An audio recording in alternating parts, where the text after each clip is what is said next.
Is it possible to be a prepper when you're on the road, when you live in an RV, when you're mobile? Is it possible, or what about bug-out vehicles? What about bug-out bags? Let's talk about all that.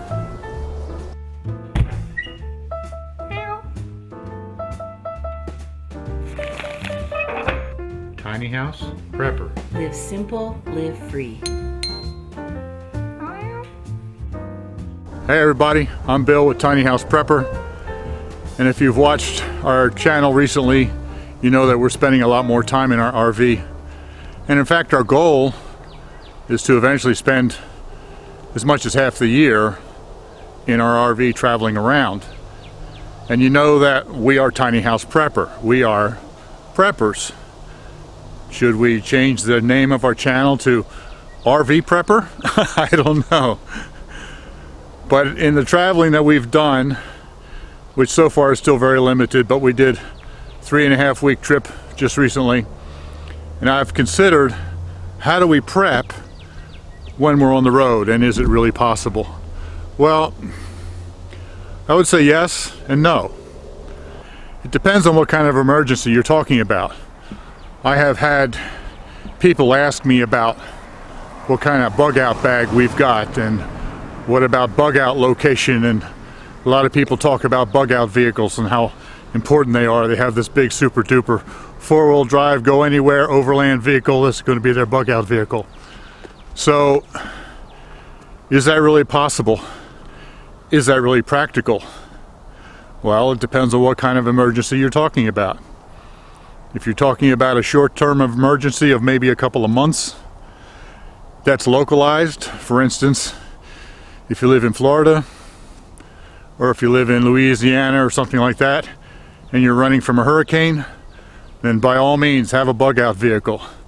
You can load up as much of your food storage as you can carry. You can carry quite a few months worth in your vehicle, and you leave and you find somewhere else to go. And you know, gas might not be available right where you're at. If you can get one tank just enough to get away, then you're going to find gas again. You might be gone for a couple weeks or a couple months. That kind of thing makes sense, to have a bug out vehicle and maybe a bug out location and a bug out bag, that sort of thing. But what about more of a long-term situation? What about, as we believe, there are several different possibilities of a total meltdown of society, of our monetary system, total breakdown of everything. And we believe there's several ways that can happen, but that's for a different video, why we believe that. But is it possible to be a prepper that way and be mobile, to live in a bug out vehicle or to live in an RV? I would say no, it's not, because what happens when the gas runs out? If everything falls apart, the dollar system isn't working anymore because of the crash of the dollar, or an EMP, or a number of other things, gas won't be available anymore. Which means that as you drive, you have a range of 200, 300 miles, and then there you go. You're stuck. You're not going to have any kind of way to travel anywhere. Yeah, you might have a lot of food in your vehicle, but you're stuck on the side of the road or stuck in a parking lot someplace. Doesn't sound like a good situation to me. So as we have been traveling in the RV, I've really been thinking about that, and I've basically realized that for us, prepping when we're spending extended trips in our RV is not really possible. Because yeah, we can have a lot of food with us, like I said, but if something happens and there's no gasoline available, there we are, we're stuck. So, believing as we do that there's a possibility of a major breakdown of our monetary system, we shouldn't ever go anywhere. But you know, We just decided a long time ago, we're not going to live in fear. You know, I mean, God loves us. He's going to take care of us. And we need to do what we can to prep for the future, but ultimately our life is in His hands. So we're just not going to live in fear. We're going to prep the best we can and still go live our lives. And you know, while we're traveling, we'll just travel with our ear to the ground, so to speak, watching the news and watching for anything that might possibly be an emergency coming up. And if something happens that seems like it's really going to be a problem, we'll pack up and hightail it home as fast as we possibly can. Now, you know, hopefully we would have a few days warning before everything falls apart, but it is possible that you just wake up one morning and all the banks are closed. That has happened in the past. Then you're just stuck. That's where we just have to trust God. But I just don't see any way on a long-term basis to be able to prep as a full-time RVer because of the gas situation. Now, you know, a lot of people have asked me about bug-out vehicles. What do we have in our bug-out bag, and do we have a bug-out location? Well, the place that we live is quite a ways away from cities. It's out rural area, and it is a location where if we lived in a city, this would be our bug-out location. So our plan in an emergency is just to hunker down here and stay off the road and stay anonymous as much as we can and try to go unnoticed. This is where we would go to if there was an emergency.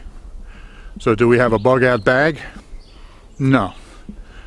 We don't need one because we're not planning on going anywhere. And you know, in a real emergency situation, it would be absolute chaos trying to get away from the city because everybody else would be trying to do that as well. There's also a real danger of being on the road in an emergency like that because of, it's an old-fashioned term, but highwaymen, you know, somebody that sets up a roadblock and steals everything that you've got, and you could possibly find yourself fighting for your life in a situation like that. So as far as I'm concerned, when a real emergency hits, what I call an EOW, an end of the world situation, the best thing you can do is hunker down, stay put, don't be on the road, don't travel. And if you live in a city, where are you going to bug out to? That's not really practical unless you actually own a piece of land or someplace where you can go to. Most people don't have those kind of financial resources to be able to have another place that they can bug out to. So if you don't own a place, where are you going to go? My best advice, if you want a bug out location and you live in the city, is to bug out now, baby. Get away from that city. I wouldn't live anywhere near a city. You know, I grew up in cities.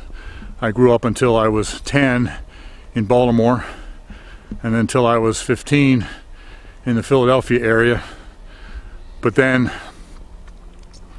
the older I got, the further I got away from big cities, and the more I find that I really hate them, and I stay away from them as much as I possibly can. I know a lot of people say, well, what do you do out there? There's nothing to do out there in the country. I love the city. Personally, every time I go into any kind of a big city, I feel claustrophobic.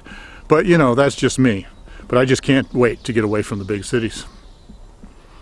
But yeah, if you believe like I do that there's serious issues or serious potential for a real breakdown of society, I would get out of the city now. Find a place where you can survive and hunker down, because cities, I'm telling you, are going to be chaos. Once the food disappears from the grocery stores, it's going to be every man for himself. It's going to be chaos. So do with that what you want. But is it possible to be a full-time RVer and to be a prepper? I would say no. You can prep to a certain extent. You can have enough food with you. but be prepared to run home at the first sign of trouble. But in the meantime, like I said, what we've decided is that we're just not going to live in fear. We're going to prep and do everything that we can, and then we're going to go out and enjoy our lives, knowing that we've got what we need if we can get home, and trust God for the rest. So, I don't know, that's just some of my thoughts. I hope that's made sense to you. Thanks for following along. We'll talk to you later. Be blessed.